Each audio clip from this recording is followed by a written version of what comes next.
Sir আপনাদের সবাইকে স্বাগত আজকের এই ভিডিওটাতে। আজকের ভিডিওটা খুবই ইন্টারেস্টিং। কেমন স্টেপে স্টেপে স্টেপে স্টেপে বাংলাদেশিদেরকে ভারতীয় গভর্নমেন্ট ঠুকছে সেটার নমুনা আপনি আজকের ভিডিওতে দেখতে পাবেন। কিন্তু সবার আগে যেটা বলি, আজকে পুরো বিশ্বে ক্রাইসিস মোমেন্ট চলছে, স্পেশালি ভারতবর্ষের চারিদিকে। থাইল্যান্ড, বাংলাদেশ, পাকিস্তান, এমনকি Iran, huge huge crisis moment চলছে। কেন জানেন? এরা সবাই ভারতের পিছনে আঙুল করতে চেয়েছিল, যার জন্য পুরো ভারতবর্ষে স্টেবিলিটি আর এই রাজ্যগুলোতে বাংলাদেশ, পাকিস্তান, ইরানে একদম গাঁড় মারা গেছে। ইরানে কেন গাঁড় মারা গেছে?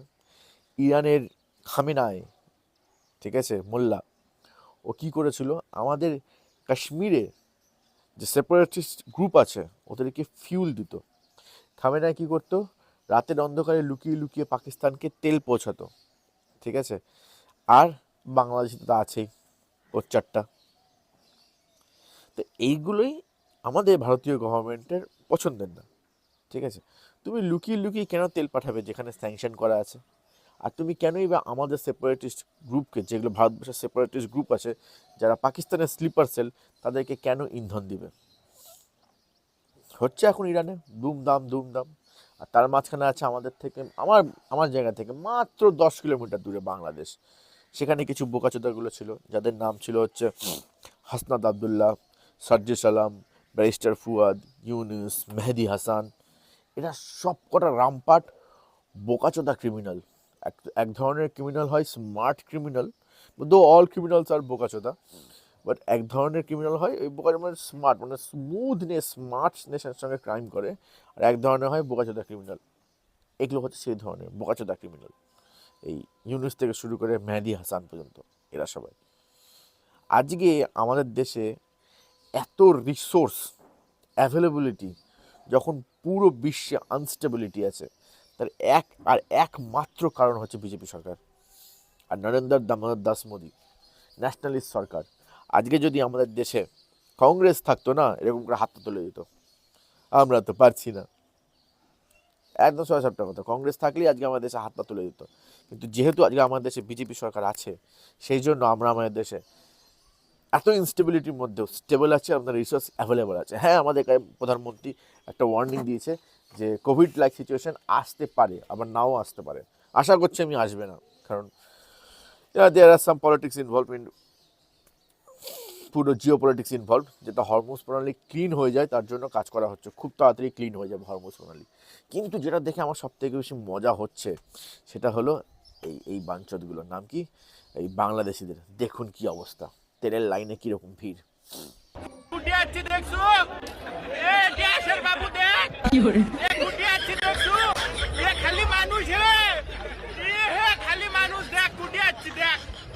Ladies and gentleman, welcome to petrol pump. আসলে মানুষের নাই কোনো কাম, সরকারে দিতেছে না পাবলিকের দাম, কারণ ওইখানে নাই তেল। এই বাইকের জীবনগুলা কিন্তু এই বাইকেল সময় হইলো নষ্ট। শেখ হাসিনা না থাকতে পাবলিক পাইলে কষ্ট। আমি কালকে পুলিশ কল করছি, পুলিশ এসে পুলিশের সামনে বলে সালার আগুন লাগা। আমাকে সরকার তেল দিবে, আমি পাবলিকে তেল দেবো। সরকারি যদি তেল না আমাকে আজকে না দেয়, তা আমি পাবলিকে কিভাবে বুঝাবো? নিরাপত্তা না। কুষ্টিয়া জেলার মানুষ, আমি কুমারখালীর ছেলে, পেট্রোল পাম্পে ঘুরে বেড়াচ্ছি। যদি একটুখানি তেল মেলে, 200 টাকার বেশি তেল দেয় না, 24 ঘন্টায় শেষ। তেল খরাই চলছে আমার সোনার বাংলাদেশ। এই যে আপনারা লাইনে দাঁড়ায় তেল নিচ্ছেন, আমার প্রশ্ন হচ্ছে আপনারা পরিবার কিভাবে চালাবেন যদি আপনারা সারা দিন রাত তেল নিতেই চলে যায়? স্বৈরাচার নাম দিছেন, স্বৈরাচার শেখের বেটিকে। কারা স্বৈরাচার এখন হারে হারে টের পাচ্ছেন? রোদ্রের ভিতরে দাঁড়ায় তেল নিতে খুব ভালো লাগতেছে, তাই না? বলতেছে তেল আছে, পাম্প লাইলে কয় তেল নাই, বাবা খোর মাল খোর, ঠিক আছে, আইসিস দেখাইন না। সরকার বাঙালির সাথে আর কিছু দেয়, তেলের অভাব নাই, অথচ মুটগুলো পাম্প ঢাকা শহরের বন্ধ। আমরা কি তাদের ফাজলামো করার জন্য আমরা ভোট দিছি? তেল অ্যাভেলেবেল, তার মানে কি সরকার বাঙালির সাথে আর কিছু দেয়? এত পুরাই আর কিছু দেয় না কথা, কইলো তেলের অভাব নাই। আর পাম্পে এসে দেখতেছি বিশাল সিরিয়াল, 10টা পাম্প ঘুরলে 8টাতে তেল নাই, 2টাতে আছে। এটা নির্ঘাত সরকার একটা বাঙালির সাথে, আমাদের মতো পাবলিকের সাথে আর কি। সবাই উত্তেজিত তো আর এখানে বোতলের মধ্যে তাল তেল দিচ্ছে, আর এটাই হচ্ছে ও নিয়ম। আমরা চাচ্ছি ভাই কতক্ষণ ধরে লাগাচ্ছে ভাই?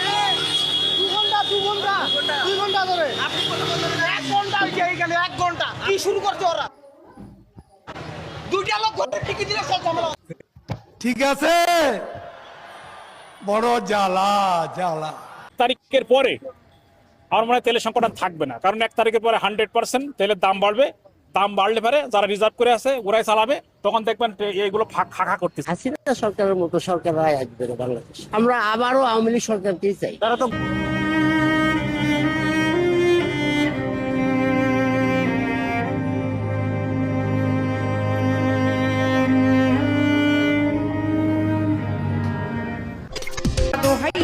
দোহাই ল্যাংটা কাটা কেল্লা কেল্লাই করে আল্লাহ আল্লাহ গনিশা আর কান্দুষা ভক্তে করে তোমার আশা রাহা কালিশা সোবাহানসা তুমি ভক্তের মুশকিল। কি হলো সাজ্জি সালাম, কি হলো ব্যারিস্টার ফুয়াদ, কি হলো বাঞ্চদ মেহেদি হাসান, ভারত বয়কট করবে, কি হলো বাঞ্চদ নিয়াই তেল গাড়ি যদি দম থাকে। এটা এত বড় চুরমারানি লোকজন, মানে সরকার তার পাবলিক, সরকার আর তার জনগণ, ঠিক আছে। সরকারের আমজনতাকে মিথ্যা কথা বলার প্রয়োজন নয়, কিন্তু এখানে সরকার আমজনতাকে মিথ্যা কথা বলে। দিস ইজ বাংলাদেশ বলে আমাদের কাছে প্রচুর তেল আছে, অথচ দেখুন রাস্তায় লাইন, গাঁড় ফেটে যাচ্ছে বাংলাদেশের। ভারত বয়কট চুদে গেছে, একদম পোঁদে ভরে বাঁশ হয়ে গেছে, মানে একদম পোঁদে কাঁঠাল ভরে দেওয়ার মতো অবস্থা হয়ে গেছে তোদের। এখন দেখ না আর কত কী তোদের হয়। ধীরে ধীরে ধীরে ধীরে সব খোয়াবি তোরা বাংলাদেশ। ধীরে ধীরে তোরা শেষে যেটা খোয়াবি না, শেষে তোরা ন্যাশনালিটি খোয়াবি। তোরা বলবি যে ধার সালা আমরা বাংলাদেশি নয়। ওটারই প্রিপারেশন হচ্ছে, তেল দিয়ে শুরু হলো। তোদের দেশে এই পুরো বছর আমার ভিডিওটা মিলিয়ে নিবি, কোনো বাঙালি ইউটিউবার এই বিষয়ে ভিডিও বানায় না। তোদের দেশে এই পুরো বছর আনস্টেবিলিটি থাকবে, আর আরও বেশি তীব্র হবে আনস্টেবিলিটি। প্রতিদিন তোরা হিন্দু হত্যা করিস না, দেখ তোদের কী অবস্থা হয়। হত্যা তো মুক্তি, হত্যা মানে মারা যাওয়া তো মুক্ত হয়ে যাওয়া, জীবন থেকে মুক্ত হয়ে অন্য একটা ধরনের কিছু শুরু, অন্য কিছু একটা শুরু হওয়া। কিন্তু তোদের মৃত্যু হবে না, তোরা এখানে ভুগবি। আর হ্যাঁ, আর আমরা তো ভাই উত্তরবঙ্গ দখল করবো, তোদের কোনো কথাই নাই। প্রতিদিনে একটাই উদ্দেশ্য, ঘুম থেকে উঠে সূর্য দেবতার নিচে দাঁড়িয়ে একটা কথাই বলি যে উত্তরবঙ্গ দখল করব, অখণ্ড ভারত বানাবো।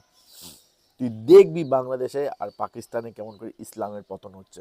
ইরাকে তো হয়ে গেছে, হ্যাঁ ইরাকে দেখবেন, ইরাকে দেখছেন কত লোক এক্স মুসলমান হয়ে গেছে, কত লোক এক্স মুসলমান হয়ে গেছে, সীমাহীনভাবে লোকজন এক্স মুসলমান হয়ে যাচ্ছে। আর এখানে বাংলাদেশে আছে কিন্তু প্রচুর আছে, প্রচুর, খালি খোলস ছেড়ে বেরিয়ে আসার প্রতীক্ষা। তারপরে কি হবে, যে কোনো ধর্ম মানে না সেই সনাতনী, তাকে প্রকৃতির নিয়মে চলতে হবে, সব সনাতনী হয়ে যাবে, সব পুরো বাংলাদেশে সনাতনী ঝড় বইবে, পুরো বাংলাদেশে সনাতনী ঝড় বইবে। আর এটা যেন আমি করতে পারি। যদি কোনো গুরুজন কিংবা মহাপুরুষ দেখেন, please recruit me to do this job, I will do it happily. যাই হোক, গান মারা তোরা ভালো করে, বাংলাদেশের লোকেরা গান মারা, আর নতুন নতুন ইয়ে কর, বাইকের ট্যাঙ্কিতে পেচ্ছাপ করে দেখ গাড়ি চলে কিনা। কি আর করবো, তোদের দেখে কি বলবো, সালা কাংলি চোদা পাবলিক সুয়ারের বাচ্চা বাংলাদেশি। ভালো লাগে তোদেরকে সকাল সকাল উঠে গাল দিন, আমার খুব ভালো লাগে। ভারত বিরোধী, ভারত কেড়ে দেবে, ভারত করে দেবে। এখন হাঁকতে বস, এখন ড্রেনের ধারে হাঁকতে বস, আর কিছু করতে পারবি না। চল, জয় হিন্দ, বন্দে মাতারাম, হর হর মহাদেব। হ্যাঁ, আমি কেন এই ভিডিওটা বানাচ্ছি না তো, আমাদের দেশে যে সমস্ত কিছু লোকরা আছে না, যারা বাংলাদেশ মানে পূর্ব পাকিস্তান, যারা এই এদের সঙ্গে সিম্পাথাইজার আছে, তাদেরকে দেখানোর জন্য। দেখ, ইন্ডিয়াতে যে সমস্ত পোচ্চাট্টা বাঙালিগুলো আছে, যারা পাকিস্তানের পোঁচ্চাটে, যারা ভারতীয় ধর্মকে, সনাতন ধর্মকে আর ভারতের এস্টাবলিশমেন্টকে গালি দেয়, দেখ তোদের বাংলাদেশে কী হাল করছি। দেখ তো দেখা গেল পিনাকি ভট্টাচার্য যে এরকম আঙুল ইচি কথা বলে, যাতে 1 লিটার তেল এনে দে, 200 টাকা লিটার তেল, 200 টাকা লিটার। তোরা ফসল চাষ করবি না, তোরা ফসল পৌঁছাতে পারবি না। পলিটিক্সটা ভাব, উত্তরবঙ্গের লোক এখন ওদের ফসল ঢাকায় পৌঁছাতে পারবে না। কি করবি তখন? ওই সেই গরুর গাড়ি হাঁপিয়ে গিয়ে তোকে তখন ফসল বালুরঘাটে নিয়ে আসতে হবে। উত্তরবঙ্গের লোকেদের বলছি, মানে রংপুর রাজশাহী লোকেদের বলছি, হাঁপিয়ে গিয়ে ফসল মালদাতে নিয়ে আসতে হবে, হাঁপিয়ে গিয়ে ফসল কোচবিহারে নিয়ে যেতে হবে, হাঁপিয়ে গিয়ে ফসল শিলিগুড়িতে নিয়ে যেতে হবে। বুঝতে পারছো তো কিভাবে তোমাদেরকে ধরে নেওয়া হচ্ছে? এরকম করে খাপ করে ধরে নেওয়া হচ্ছে। ডাইরেক্ট আর্মি অ্যাকশন করবো না তো, ডাইরেক্ট আর্মি অ্যাকশন কোনো দিনও করবো না, কোনো দিনও করবো না। স্টেপে স্টেপে নিব, যেন একটা গুলি না চালিয়ে জায়গা দখল করে নিতে হয়। এর থেকে ইন্ডিয়ার থেকে ভালো এই জিনিসটা কেউ পারে না।